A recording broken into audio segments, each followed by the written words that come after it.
Hi, hello, ನಮಸ್ಕಾರ. ಒಂದು ವರ್ಷದಲ್ಲಿ 1 ಕೋಟಿ ಮಾಡೋ ಚಾಲೆಂಜ್ನಲ್ಲಿ ದಿನ ಮೊದಲು, ಡೇ ಫಸ್ಟ್. ಪ್ರತಿದಿನದ ಹಾಗೆ ಈ ದಿನವೂ ಬೆಳಿಗ್ಗೆ ಶಾಪ್ ಓಪನ್ ಮಾಡಿಕೊಂಡೆ. ಬಟ್ ಶಾಪ್ ಓಪನ್ ಆದ್ರೂ ನನ್ನ ತಲೆ ಅಂತೂ ಇನ್ನೂ ಓಪನೇ ಆಗಿದ್ದಿಲ್ಲ. ಏನು ಮಾಡಬೇಕು, ಏನು ಮಾಡಬಾರ್ದು, ಏನು ಎತ್ತ ಅಂತ ತುಂಬ ಯೋಚನೆ ಮಾಡಿಕೊಂಡೆ. ನಾನು ನನ್ನ ಕೆಲಸ ಮಾಡೋಕ್ಕೆ ಶುರು ಮಾಡಿದೆ. ನಾರ್ಮಲಾಗಿ ಶಾಪ್ ಓಪನ್ ಮಾಡಿದ ತಕ್ಷಣ ನಾನೇನು ಮಾಡ್ತೀನಿ, ಎಲ್ಲ ಕ್ಲೀನ್ ಮಾಡಿಕೊಂಡು ನೀಟಾಗಿ ಸೆಟ್ ಮಾಡ್ಕೊತೀನಿ. ಇವತ್ತು ಆ ಥರನೇ ಬಂದಾಗ ಎಲ್ಲ ಕ್ಲೀನ್ ಮಾಡಿಕೊಂಡು, ಲೈಟ್ಸ್ ಎಲ್ಲ ಆನ್ ಮಾಡಿಕೊಂಡು, ಗ್ಲಾಸ್ ಒರೆಸ್ಕೊಂಡು, ಕಸ ಗುಡಿಸ್ಕೊಂಡು ಎಲ್ಲ ಕ್ಲೀನಾಗಿ ಅಂಗಡಿನ ಸೆಟ್ ಮಾಡಿ ಇಟ್ಕೊತೀನಿ. ಅದು ನಾರ್ಮಲು. ಬಟ್ ಇವತ್ತು ಸ್ವಲ್ಪ ಡಿಫ್ರೆಂಟಾಗಿ ನಡೀತಾ ಇತ್ತು. ಯಾಕೆ ಅಂದರೆ, ಒಂದು ವರ್ಷದಲ್ಲಿ 1 ಕೋಟಿ ಮಾಡೋ ಚಾಲೆಂಜ್ನಲ್ಲಿ ದಿನ ಫಸ್ಟ್ ಅಲ್ವಾ, ಡೇ ಫಸ್ಟ್ ಅಲ್ವಾ. ಸೊ ಅದಕ್ಕೋಸ್ಕರ ನಾನು ಕ್ಲೀನೇನೋ ಮಾಡ್ತಾಯಿದ್ದೀನಿ. ಬಟ್ ನನ್ನ ಮನಸ್ಸಾಗಲಿ ನನ್ನ ಗಮನ ಆಗಲಿ ಅದ್ರ ಮೇಲೆ ಇಲ್ಲವೇ ಇಲ್ಲ. ಸೊ ನನ್ನ ಗಮನ, ನಾನು ಯೋಚನೆ ಎಲ್ಲೆಲ್ಲೋ ಏನೇನೋ ಯೋಚನೆ ಮಾಡ್ತಾಯಿದ್ದೆ.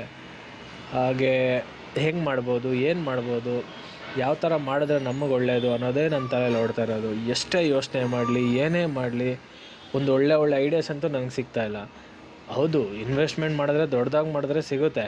ಬಟ್ ನನ್ನ ಹತ್ರ ಇನ್ವೆಸ್ಟ್ ಮಾಡೋಕ್ಕೆ ನನ್ನ ಹತ್ರ ದುಡ್ಡಿಲ್ಲ ಅಲ್ವಾ. ಸೊ ನಾನು ಏನು ಮಾಡ್ಬೋದು, ಏನು ಮಾಡಬಾರ್ದು ಅಂತ ಸ್ವಲ್ಪ ಬರ್ಕೊಂಡೆ. ಸೊ ಅದರಲ್ಲಿ ನನಗೆ ಅರ್ಥ ಆಗಿದ್ದು ಒಂದೇ, ಮೊದಲು ನನ್ನ ಹತ್ರ ಇರೋದನ್ನು ನಾನು ಬೆಳೆಸಬೇಕು. ನನ್ನ ಹತ್ರ ಇರೋ ಅಂಗಡಿಗಳನ್ನ ನಾನು ಒಳ್ಳೆ ಪ್ರಾಫಿಟ್ ವೇಯಲ್ಲಿ ಕರ್ಕೊಂಡೋಗಿ ಇದರಲ್ಲಿ ಮ್ಯಾಕ್ಸಿಮಮ್ ಪ್ರಾಫಿಟ್ನ ತೊಗೊಂಡಾದಮೇಲೆ ನಾನು ಬೇರೆ ಒಂದು ಟ್ರೈ ಮಾಡ್ಬೋದು ಅನ್ನೋದು ನನ್ನ ತಲೆಯಲ್ಲಿ ತುಂಬ ಓಡ್ತಾ ಇತ್ತು. ಅದು ಬಿಟ್ಟು ಬೇರೆ ಏನು ಮಾಡ್ಬೋದು ಅನ್ನೋದನ್ನು ನಾನು ಯೋಚನೆ ನೋಡೋಣ ಏನಾಗುತ್ತೆ ಅನ್ನೋದು. ನಾನಂತೂ ತುಂಬ ಯೋಚನೆ ಮಾಡಲೇಬೇಕು. ಯಾಕೆಂದರೆ ನಾನು ತೊಗೊಂಡಿರೋದು ಯಾವುದೋ ಸಣ್ಣ ಪುಟ್ಟದ್ದಂತೂ ಅಲ್ಲ, ತುಂಬ ದೊಡ್ಡ ಚಾಲೆಂಜ್ ತೊಗೊಂಡ್ರೆ ಅಲ್ವಾ ಜೀವನಕ್ಕೆ ಏನಾದರೂ ಒಂದಾಗೋದು. ನಮ್ಮ ಜೀವನದಲ್ಲಿ ಏನಾದರೂ ಒಂದು ಮಾಡಬೇಕಂದ್ರೆ ರಿಸ್ಕಿ ತೊಗೊಳ್ಳೇಬೇಕು, ದೊಡ್ಡದಾಗಿ ಮಾಡಲೇಬೇಕು ಅನ್ನೋದು ನನ್ನ ಉದ್ದೇಶ.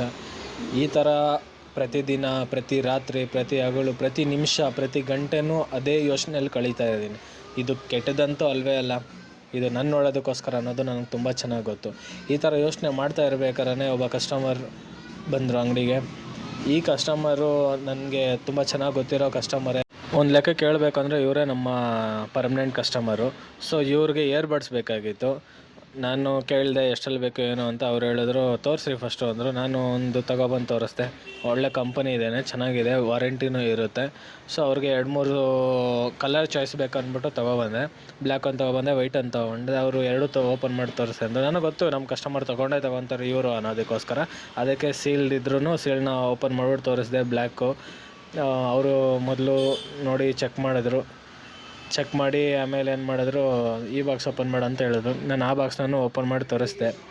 ಓಪನ್ ಮಾಡಿ ತೋರಿಸಾದ್ಮೇಲೆ ಅವ್ರಿಗೆ ಮ್ಯೂಸಿಕ್ ಆಗಿರ್ಬೋದು, ಪ್ರಾಡಕ್ಟ್ಗಿಂತ ಅವ್ರಿಗೆ ನನ್ನ ಮೇಲೆ ತುಂಬ ಭರವಸೆ ಇರುತ್ತೆ.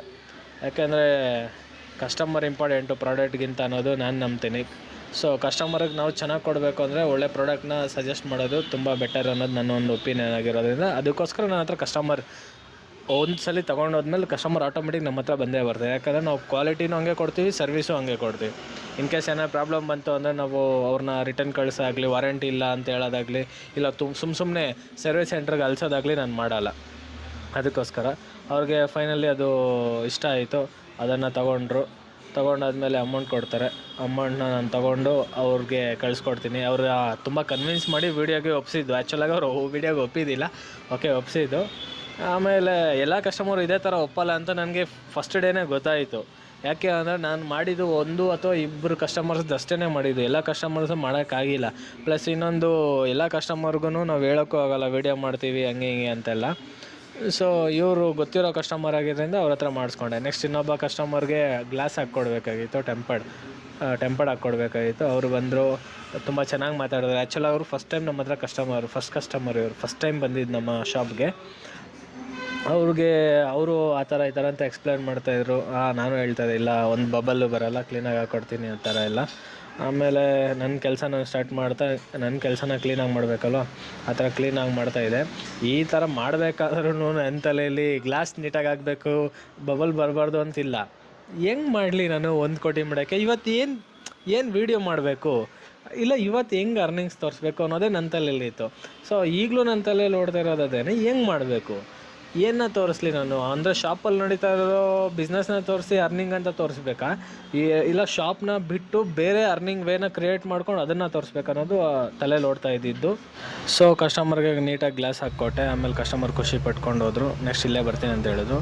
ಕಸ್ಟಮರ್ ಹೋದ್ಮೇಲೆ ನಾನು ಬಂದು ಕುತ್ಕೊಂಡು ಮತ್ತೆ ಅದೇ ಯೋಚನೆ ಮಾಡೋಕ್ಕೆ ಶುರು ಆಯಿತು. ಏನು ಮಾಡ್ಬೋದು, ಏನು ಮಾಡಬಾರ್ದು ಅನ್ನೋದನ್ನು ತುಂಬ ಯೋಚನೆ ಮಾಡ್ತಾಯಿದ್ದೀನಿ. ತುಂಬ ಯೋಚಿಸಿದ್ರೇ ಏನಾದರೂ ಒಂದೋ ಎರಡೋ ಐಡಿಯಾ ಸಿಗುತ್ತೆ. ಏನು ಯೋಚನೆ ಮಾಡಿಲ್ಲ ಅಂದರೆ ಏನೂ ಸಿಗಲ್ಲ ಅಲ್ವಾ? ಸೊ ಆ ಥರ ಯೋಚನೆ ಮಾಡಿಕೊಂಡೆ ದಿನನ ಕಳೀತಾ ಇದ್ದೀನಿ. ಇದ್ರ ಜೊತೆಗೆ ನನಗೆ ಈ ವಿಡಿಯೋದಲ್ಲಿ ಹೇಳಬೇಕು ಅಂದರೆ, ನಾನು ಎಲ್ಲ ಕಸ್ಟಮರ್ನೂ ತೋರ್ಸೋಕ್ಕಾಗಿಲ್ಲ, ಎಲ್ಲ ಬಿಸ್ನೆಸ್ಸನ್ನು ನಾನು ಕ್ಲಾರಿಟಿಯಾಗಿ ಎಕ್ಸ್ಪ್ಲೈನ್ ಮಾಡೋಕ್ಕಾಗಿಲ್ಲ. ಇವತ್ತಿನ ವಿಡಿಯೋದಲ್ಲಿ ಇಷ್ಟೇ ಹೇಳೋಕ್ಕಾಗಿದ್ದು. ಮುಂದೆ ಹೋಗ್ತಾ ಎಲ್ಲದಕ್ಕೂ ಕ್ಲಾರಿಟಿ ಕೊಡ್ತಾ ಹೋಗ್ತೀನಿ. ಪ್ರತಿಯೊಂದು ಅರ್ನಿಂಗ್ಸ್ನೂ ನಿಮಗೆ ತೋರಿಸ್ಕೊಂಡು ಬರ್ತೀನಿ. ಈ ಸದ್ಯಕ್ಕೆ ಯಾವುದೇ ಅರ್ನಿಂಗ್ಸ್ನ ನಾನು ಕೌಂಟ್ ಮಾಡ್ತಾಯಿಲ್ಲ. ನಾನು ಯಾವತ್ತಿಂದ ಕೌಂಟ್ ಮಾಡ್ತೀನಿ, ಏನು ಮಾಡ್ತೀನಿ ಅನ್ನೋದು ನಿಮ್ಮ ಮುಂದೆ ತಂದಿಡ್ತೀನಿ. ಇವತ್ತಿನ ವಿಡಿಯೋ ಇಷ್ಟೇ. ಟಾಟಾ, ಟೇಕ್ ಕೇರ್, ಬಾಯ್ ಬಾಯ್.